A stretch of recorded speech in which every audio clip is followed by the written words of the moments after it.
호세아서는 북이스라엘에 주신 하나님의 말씀인데, 그 당시에 선지자들을 말로만 선지를 복음을 전하는 것이 아니라 그들의 삶을 통해서 복음을 전하다고 보여준 행동이라고 그랬습니다. 그러니까 선지자의 모습이 하나님의 메시지인 거죠. 그래서 호세아서는 한마디로 말하면 고멜과 같이 타락한 여성이 너희들이다, 이것을 말하는 것입니다. 그래서 그것을 보여주고 그것을 통해서 말 그대로 시각적인 어떤 메시지를 주는 것이 바로 이 호세아서라고 말할 수 있어요. 근데 4장부터는 본격적으로 이제 타락된 그들에 대한 하나님의 경고의 메시지가 이어집니다. 4장 1절부터 14장 9절까지는 9개의 설교로 구성되어 있습니다. 오늘 4장은 하나님을 아는 지식이 없음, 이 설교의 주제라면 앞으로 인간의 교만, 인애가 없으면 망하는 거, 세속과 혼합된 죄를 책망하는 거, 부패의 죄로 징벌을 받는 거, 이스라엘의 두 큰 죄, 인간의 계책, 우상숭배의 죄악, 회복에 대한 약속 등이 14장까지 9편의 설교로 이어집니다. 그 첫 번째 설교가 오늘 4장의 설교입니다. 오늘 제목과 같이 여호와를 아는 지식이 주제입니다. 1절에 보니까 이스라엘 자손아 들어봐라. 이 땅의 주민은 진실도 없고 인애도 없고 지식도 없구나. 하나님의 한탄하심을 말하는 것입니다. 이 진실이라는 에메트라는 단어는 하나님의 속성을 말해요. 그러니까 하나님의 속성이 뭐냐? 말과 행동이 아주 신실하신 분이다. 근데 너희들이 하나님의 백성인데 그게 없구나, 이렇게 말을 하는 것입니다. 한국에도 얼마 전에 그런 일이 있었어요. 어떤 분이 40대 여성분이 할인마트에 가서 돼지고기를 8,000원어치 훔쳤대요. 걸렸습니다. 그러면 사과하고, 큰 돈이 아니니까 해결하면 되는데 그가 끝까지 나는 안 훔쳤다라는 거예요.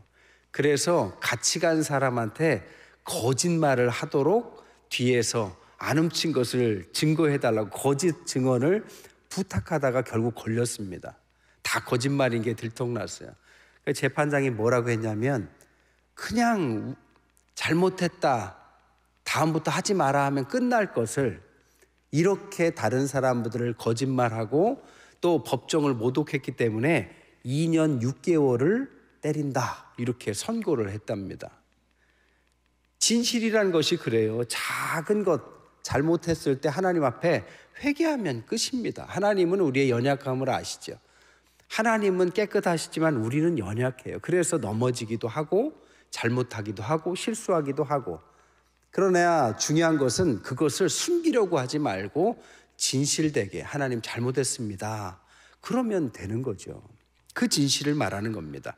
두 번째, 인애. 인애는 헤세드, 우리가 많이 들어보셨을 거예요. 하나님이 약속을 이루기 위한 사랑을 헤세드라고 합니다. 그러니까 그냥 사랑하는 게 아니라 이 자녀들을 통해서 해야 할 일이 있기 때문에 사랑해 주는 거예요. 이스라엘이 선택받아서 온 인류를 구원해야 하기 때문에 그가 잘못해도 참고 긍휼로 참아주고 인내해 주는 사랑, 이게 헤세드입니다. 하나님께서 우리를 부르셨는데 선택받은 우리도 하나님의 헤세드에 있습니다. 우리가 잘나서가 아니라 우리가 좀 모자라도 하나님은 우리 편이 되어주십니다. 왜? 우리가 해야 될 일이 있기 때문에. 새벽에도 말씀드렸어요. 아브라함에게 말하기를 네가 축복하면 나도 축복하고 네가 저주하면 나도 저주한다는 이야기는 아브라함이 해야 될 일이 크기 때문입니다. 우리들도 마찬가지예요. 잘나서가 아니라 선택받았기 때문에 해야 되는 것입니다. 그 인애를 말하는 것이고, 세 번째, 하나님을 아는 지식은 다트라고 합니다. 이 다트는 머리로 하는 단순한 하나님은 어떤 분이지 하는 지식이 아닙니다. 성경에 보면 마태복음 9장과 10장에도 예수께서 니네가 하나님을 아는 지식이 없어서 망한다라는 것을 바리새인들에게 2번이나 말해요. 왜냐? 지식은 충만한데 행동이 따라오지 않기 때문이죠. 그러니까 지식만 가지고는 하나님을 안다고 말할 수 없다라는 것입니다. 그래서 망하게 될 것이다라고 경고를 받아요. 어떤 할머니가요, 며느리가 전도해서 교회에 나오셨어요. 새가족 교육을 받고 세례를 받게 됐습니다. 잘 모르잖아요. 그러니까 며느리가 뭐라고 하냐면 우리가 누구 때문에 예수님이 돌아가셨죠? 이렇게 할 때 질문이 나 때문이라고 대답하라고 며느리가 그렇게 가르쳐 줬어요. 그랬더니 할머니가 이제 세례 문답을 앞에서 하시는데 누구 때문에 예수님이 돌아가셨습니까? 나 때문이라고 해야 되는데 우리 며느리 때문에 돌아가셨다고 했다고 합니다. 이게 지식이 잘못 전달된 거죠. 하나님을 아는 지식을 머리로 외운다고 되는 게 아니죠. 하나님을 아는 지식의 다트란 뜻은 세 가지가 있어요. 하나는 첫 번째, 하나님의 말씀이 있어야 되고, 두 번째로는 하나님과의 친밀감이 있어야 되고, 세 번째로는 체험을 통한 지식이어야 합니다. 신앙은 머리로 하는 게 아니라 체험을 해야 합니다. 머리로 물론 알아야 되지만 머리로 아는 것을 삶으로 체험해야 그 체험을 통해서 알게 되는 거죠. 체험을 통해서 알게 되면 왜 그렇게 고난, 광야 이런 이야기를 하는지 다 알게 돼요. 인생에 정말 큰 어려움을 한번 겪고 나면 하나님께서 하시는 말씀이 정말 거짓말이 아니다라는 것처럼 느껴질 때가 많습니다. 편안할 땐 잘 몰라요. 근데 어려움에 처하면 말씀 하나하나가 꼭 나한테 하는 말씀 같이 느껴집니다. 그게 체험을 통해서 배우게 되는 거죠. 또한 중요한 것은 다트, 하나님을 아는 지식은 아는 사람이 아는 사람만이 전달할 수 있다고 합니다. 아무리 이야기를 해도 이렇게 물을 먹어본 사람이 말하는 것과 이 물을 바라보면서 물은 뭐 보리차 같고 맛은 어떨 것이고 아무리 얘기한들 이것을 먹어본 사람처럼 얘기할 수는 없는 거죠. 신앙은 그래서 아무리 성경에 있는 말이라도 내 삶으로 체화하고 예수님이 내 삶의 구세주로 나는 죄인이었다가 하나님 앞에 거저 구원받은 그래서 의롭다 하셔서 하나님께서 선택받은 인생이라는 이 선택받은 사람의 그 감동을 깨닫지 않으면 그 감동을 전달할 수가 없는 것입니다. 이 하나님을 아는 지식이 바로 그 모든 것을 총체적으로 말하는 거죠. 갈라디아서 2장 20절에 우리가 십자가에 못 박혔나니 이제 내가 사는 것이 아니요 내 안에 그리스도가 사는 것이다. 사도 바울의 고백입니다. 사도 바울이 그것을 현학적으로 말한 게 아닙니다. 정말 삶으로 십자가에 못 박혀 죽은 예수님이 내 안에 계신 것처럼 평생을 사셨죠. 그래서 그리스도 예수의 갈라디아서 2장 20절의 말씀, 하나님을 아는 지식이 있는 사람처럼 얘기를 할 수 있었던 거죠. 하나님을 아는 지식은 그래서 우리 신앙에서 가장 중요한 것이고, 이것을 모르고 신앙생활을 한다면 신앙의 연조와 무관하게 신앙이 깊어지지가 않는 것입니다. 만약에 이것을 모른다면 다음과 같이 될 거예요. 4절에 보니까 어떤 사람이 다투지도 말며 책망하지도 말라. 백성들이 제사장과 다투는 자처럼 되었다. 하나님을 아는 지식을 깨닫게 되면 뭘 해야 되냐면 증거하고 싶은 마음이 생깁니다. 왜? 그걸로 선택받았으니까요. 교회는 그 일을 위해서 모인 거예요. 교회의 목적은 많은 목적이 있지만 제일 중요한 목적은 복음을 알고 복음을 알지 못하는 우리 이웃에게 먼 땅끝까지 복음을 전하는 것이 우리의 목적입니다. 비전이 그거예요. 교회는 그것을 이렇게 하든 저렇게 하든 방법론은 다양하지만 그것을 하기 위한 것이 교회의 첫 번째 목적입니다. 만약에 그것을 알지 못하고 그 안에서 교회가 이 비전을 잃어가면 교회 내에 교회의 또 다른 목적을 향해서 가게 돼요. 다양하게. 그러다 보면 갈등이 생기고 싸움이 생기고 목회자하고도 장로님하고도 성도들끼리도 대부분 왜 싸우느냐? 비전이 뚜렷하지 않기 때문입니다. 비전이 뚜렷하면 함께 그 비전을 향해서 가기에 정신이 없어야 돼요. 어떤 교회에서 요즘에 막 선교하고 함께 전도하고 하는 거를 가만히 보면 온 성도가 뜻을 모아서 막 가는 걸 보면 제가 마음이 막 뜨겁더라고요. 우리 교회도 조금씩 이제 막 이렇게 엔진에 열이 붙기 시작한 것 같아요. 부서별로 조금씩 움직이고 하나가 되고 선교도 나가게 됐고 그리고 전도도 하고 부서별로 또 봉사도 하게 되고. 근데 저는 아직 배가 고픕니다. 우리 교회가 다 같이 그 일을 했으면 좋겠어요. 그게 구체적으로 뭐냐는 우리가 함께 만들어 가야 되겠죠. 그러나 우리의 목적은 그것입니다.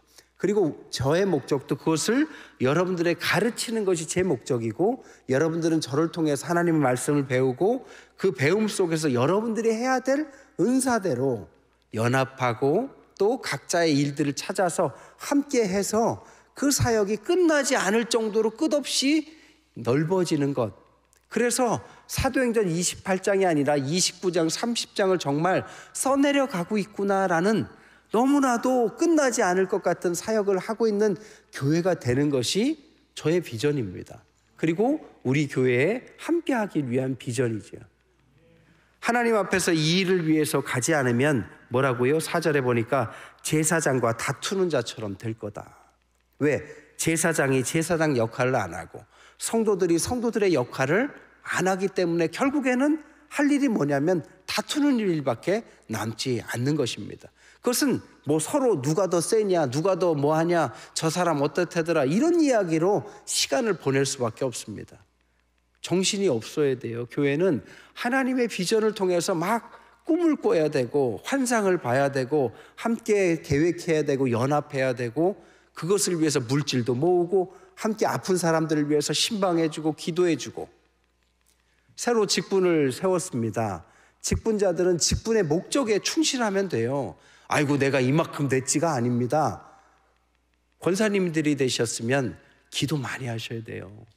그리고 신방해야 합니다. 아이고 내가 뭘 신방이야 라고 말하지 말고 작게는 할 수 있는 사람들부터 목자들 돕고 교회 목회자들 돕고, 그런 거를 부끄럽거나 생각하면 안 됩니다. 내가 잘해서 하는 게 아니에요. 같이 하는 거예요.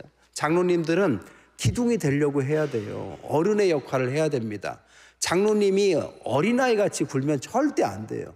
누가 봐도 장로님답게 묵직하고 안정감이 있고 항상 기도하시고 말씀을 가까이 하고 누가 그하고 상의하고 싶은 그런 분이 돼야 돼요. 헌신하는 모습도 앞장서야 됩니다. 우리의 모두가 각자의 역할들에게 이렇게 충실하지 않으면 그것으로 끝나는 게 아니라 갈등으로 넘어간다라는 경고를 하는 거죠. 그러면서 5절에 뭐라고 합니까? 너는 낮에 넘어지겠고 너와 함께한 선지자는 밤에 넘어질 거다. 이게 얼마나 무서운 말입니까? 낮에 넘어진다라는 것은 드러나게 넘어질 거다. 밤에 넘어진다라는 것은 보이지 않게 넘어질 거다. 선지자들이니까 목회자들로 친다면 목회자들이 막 밖에서 죄 짓지는 않겠지만 보이지 않게 은밀한 죄들을 일으킬 수도 있는 거죠. 그래서 넘어진다, 밤에 넘어진다, 이렇게 말하는 겁니다. 그래서 내가 내 어머니를 멸하리라. 이 어머니를 뜻하는 것은 이스라엘 민족 전체를 말하는 겁니다. 이렇게 낮에 넘어지고 밤에 넘어져서 결국에는 비전이 없는 교회는 다 같이 싸우다가 넘어지게 될 거다라는 경고입니다. 그래서 6절에 뭐라고요? 다시 한번 내 백성이 지식이 없어서 망한다. 다트, 예수 그리스도를 아는 지식, 체험을 통해서 주님과 친밀하게 하나님의 말씀, 기도로 그것을 솎아내고 말씀이 성육신 되어서 내 삶에서 드러나서 정말 하나님의 말씀이 살아있구나, 이것을 체험하면서 살아가는 그것이 없다면 없는 거로 끝나는 것이 아니라 망하게 될 것이다. 지식을 버렸고 너를 버렸고 내 대사장이 되지 못할 것이고 율법을 잊을 거고 자녀들도 잊어버릴 거다. 잊어버린다는 것은 사라진다는 뜻이 아니라 점차적으로 멀어진다는 것입니다. 목회자가 그것을 잃어버리면 중직자들이 잃어버리고 결국엔 다음 세대들의 어린아이들도 점차적으로 그것과 멀어진다라는 무서운 경고죠. 교회는 하나님의 목적에만 따라가면 됩니다. 우리는 다른 걸 위해서 부르심을 받은 게 아니에요. 잘난 사람도 있고 못난 사람도 있을 수 있습니다. 하지만 하나님의 부르심은 똑같습니다. 다 자신의 달란트에 따라서 하나님의 부르심에 아멘하고 순종하는 사람들에 의해서 교회에 바퀴는 굴러갈 것이고 하나님의 비전은 오늘도 이어지겠죠. 그러나 계속 이 시대가 워낙 타락한 시대이기 때문에 경고의 말씀이 이어져요. 7절부터 10절까지 보면 범성할수록 범죄하고 영화를 변하여 욕이 되게 하고 백성의 속죄 제물을 먹고 마음을 그들의 죄악에 두고 백성이나 제사장이나 동일하고 내가 그들의 행실대로 벌하고 행위대로 갚고 먹어도 배부르지 않고 음행하여도 수요가 들지 않고 먹어도 배부르지 않는다는 것은 삶의 갈증이 채워지지 않는다는 것입니다. 아무리 어떤 세상적인 것을 습득해내도 채워지지 않는 이 목마름, 이것을 말하는 것이고 아무리 음행, 쾌락을 추구해도 우리가 성적인 것들의 목적은 하나님이 주신 목적은 자녀를 낳고 번성하는 건데 그것을 잃어버리고 그냥 쾌락을 쫓다가 수요가 들지 않고 여호와를 버리고 따르지 않는 그래서 결국에는 멸족되는 위기에 처하게 될 것이다라는 경고를 말하게 하는 것입니다. 그러면서 11절 12절에도 내 백성이 나무에게 묻고 막대기는 그들에게 고하나니 이는 그들이 음란한 마음에 미혹되어 하나님을 버리고 음행하였다. 이 막대기는 뭐냐면 그 당시에 막대기를 세워놓고 그 막대기가 넘어지는 쪽을 가지고 점을 쳤다고 합니다. 그러니까 우상 숭배 하나의 일종을 말하는 거죠. 우상이 뭡니까? 하나님의 뜻과 하나님의 길을 잊어버리게 만드는 어떤 모든 것들이 다 우리에게는 우상이 됩니다. 너무나도 소중하고 사랑하는 어떤 것이 하나님의 비전을 잃어버리게 했다면 그것도 우상이 됩니다. 그것이 물질일 수도 자녀일 수도 성공일 수도 뭐 다양한 방식이겠죠. 하지만 우리가 그 모든 것들이 하나님의 목적을 향해서 간다면 축복이 되고 똑같은 것도 하나님의 목적을 눈 감아 버리게 만드는 도구가 된다면 똑같은 것도 우상이 되고 그것을 따라서 살게 되는 막대기가 저리 가라고 하면 글로 따라갈 것이고 이리 가라고 하면 이리 따라가는 어리석은 삶이 될 거라는 경고입니다. 13절에는 산꼭대기에 작은 산 위에 분향하되 참나무, 버드나무, 상수리나무에서 그렇게 한다. 이것은 푸른 나무, 여러 종류의 나무, 아마 이 우상 숭배는 어느 한 곳에만 지정된 것이 아니라 어디든 나무가 있듯이 어디서든 이런 일들이 일어날 것이고 또한 이 나무들 밑에 그늘이 진다라는 것을 의미하면서 이 일들은 은밀하게 우리에게 일어날 수 있다. 누구에게 막 거룩한 척해도 속에서 그 은밀하게 우상을 쫓고 야망을 쫓아가는 그런 인생이 될 수 있다는 것을 말을 하고 있는 것입니다. 그래서 현대에 한국만 해도 잘 살게 됐지만 수많은 중독자들이 많습니다. 뭐 다양한 중독들이 있겠죠. 그냥 거기에 빠져서 시간을 보내고 그리고 거기에 빠져서 인생을 허비하는 많은 중독들, 그러다가 결국에는 하나님을 떠나게 되는 14절에 내가 벌하지 아니하노니 깨닫지 못하는 백성은 망하리라. 결국에는 모든 걸 잃게 된다라고 말을 합니다.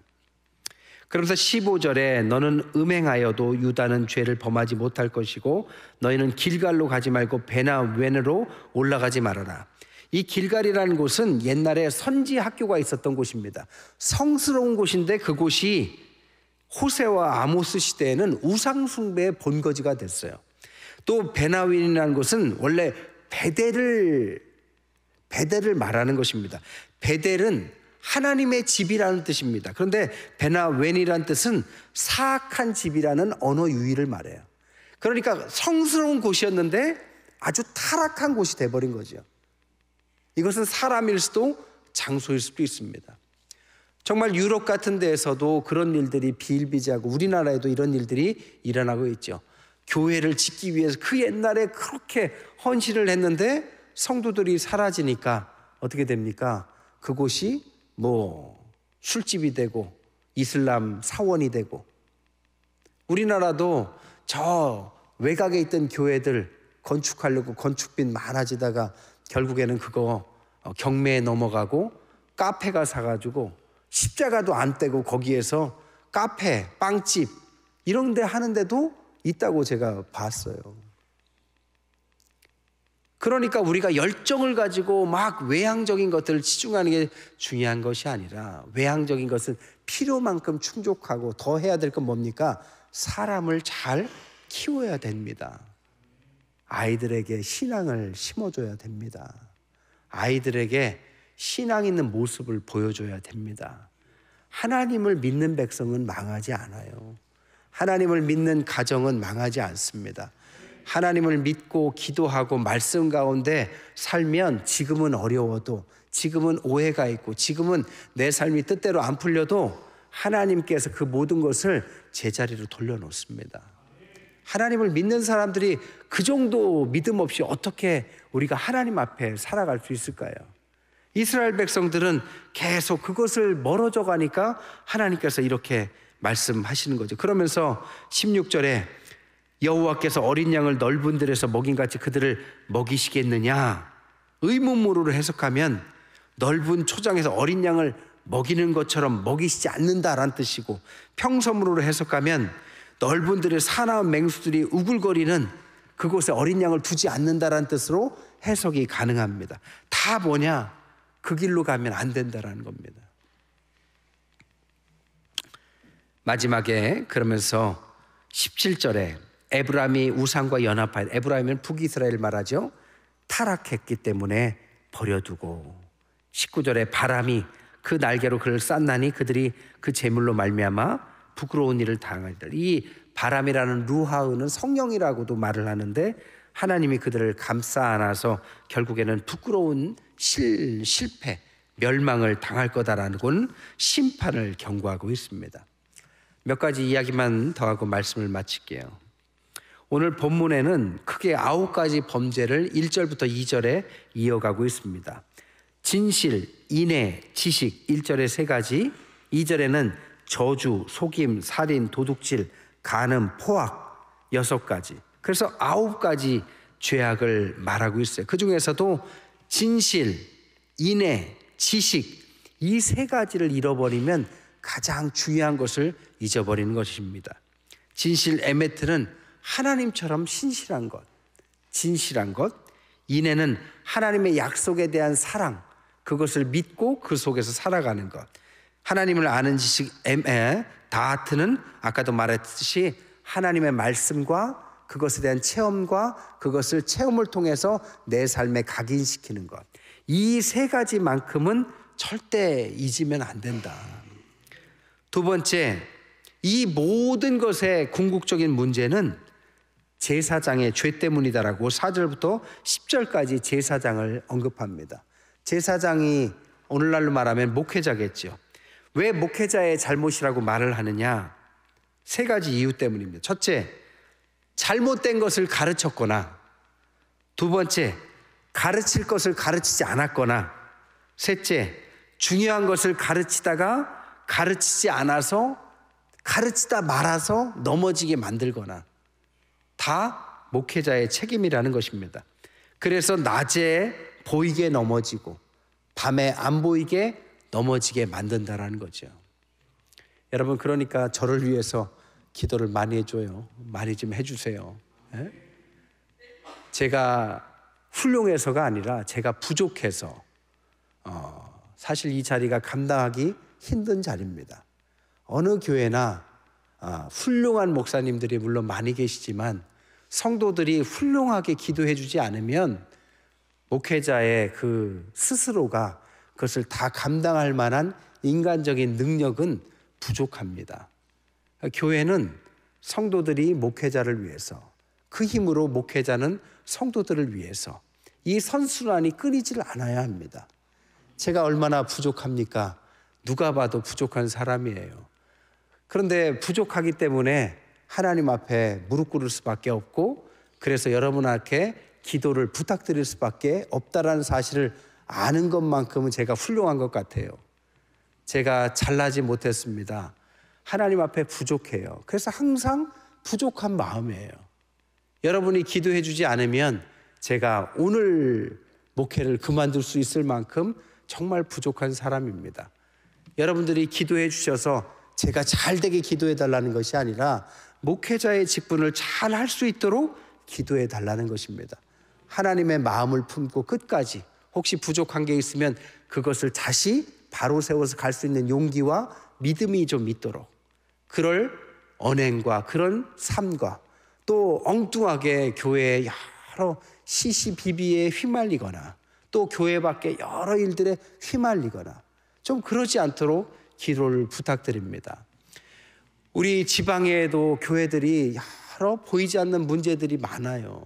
여러분에 대해 다 말씀드릴 수 없지만 교회가 정말 10명만 모여도 어렵습니다. 우리 교회에 1000명 가까이 모여요. 그러면 왜 문제가 없겠어요? 하나님 앞에서 그렇기 때문에 우리가 함께 기도하고 나아가지 않으면 우리가 갈라지고 분열될 이유는 100가지 1000가지도 넘습니다. 그렇기 때문에 우리가 함께 기도해야지, 제가 초인적인 천재가 돼서 그 일을 다 할 수는 없습니다. 누구라도 그건 할 수 없을 겁니다.